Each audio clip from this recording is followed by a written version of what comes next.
2 সন্তানের মা, ডিভোর্সি পড়ে আছে 5 বছর, এমন নারীর বিবাহ হয়েছে।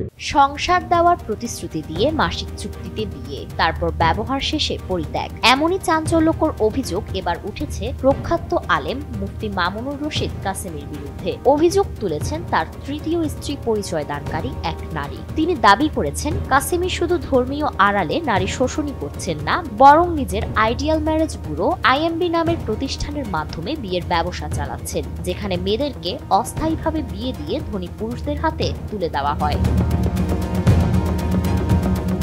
16 অক্টোবর তামান্না খাতুন নামে একটি ফেসবুক আইডি থেকে দেওয়া পোস্টে ওই নারী লিখেছেন, আমি মুফতি মামুনুর রশিদ কাসেমীর তৃতীয় স্ত্রী। 1 বছর ধরে মৌখিকভাবে সংসার করেছি, 10,000 টাকা কাবিনে। আমি ভাবতাম আমি একজন সম্মানিত আলেমের স্ত্রী হয়েছি, কিন্তু ধীরে ধীরে বুঝতে পারলাম তার আইডিয়াল ম্যারেজ ব্যুরো আসলে মেয়েদের ব্যবহার করার জায়গা। তিনি আরো জানান, আইএমবি মেয়েদের কাছে প্রতিশ্রুতি দেয় ওরা তাদের ঘর সংসার দেবে, কষ্টে পাশে থাকবে, কিন্তু বাস্তবে তারা ধনী পুরুষদের সঙ্গে 1 মাস বা 2 মাসের জন্য মেয়েদের বিয়ে দেয়। যখন সেই পুরুষরা ছেড়ে দেয় তখন বলে বউ বেশি কথা বলতো তাই তালাক দিয়েছি। একদিকে তারা সংসারের কথা বলে, অন্যদিকে ইচ্ছাকৃতভাবে মেয়েদের ব্যবহার করে তাদের জীবন ধ্বংস করে। 10 বছরের যাত্রা তো কেবলই শুরু। একসাথে গ্রো করার এই জার্নি চলুক আগামীতেও। পাঠাও 10 years of growing with you।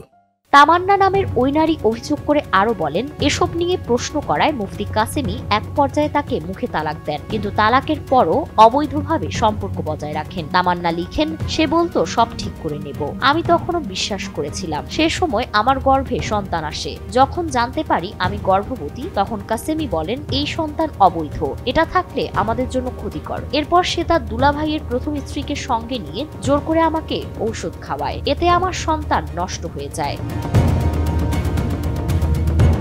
সবচেয়ে চাঞ্চল্যকর দাবি আসে এরপর। নারীটি বলেন, আমার গর্ভের সন্তান নষ্ট হওয়ার 3 দিন পরেই কাসেমী কুষ্টিয়ায় গিয়ে 13 বছরের এক মেয়েকে বিয়ে করে। সে এখনো বিয়েটা প্রকাশ করেনি। আমি ইতোমধ্যেই তার বিরুদ্ধে মামলা করেছি। পোস্টের শেষে তিনি লিখেন, আমি সবসময় এই আইডি থেকে মুফতি কাসেমী ও তার প্রতিষ্ঠান নিয়ে ইতিবাচক পোস্ট করতাম, মনে করতাম ভালো কাজ করছি, কিন্তু এখন বুঝেছি আমি সবচেয়ে নিকৃষ্ট কাজে যুক্ত ছিলাম। আমি নতুন করে জীবন শুরু করতে পারতাম, কিন্তু ওদের না থামালে আরো অগণিত নারী এমন প্রতারণার শিকার হবে।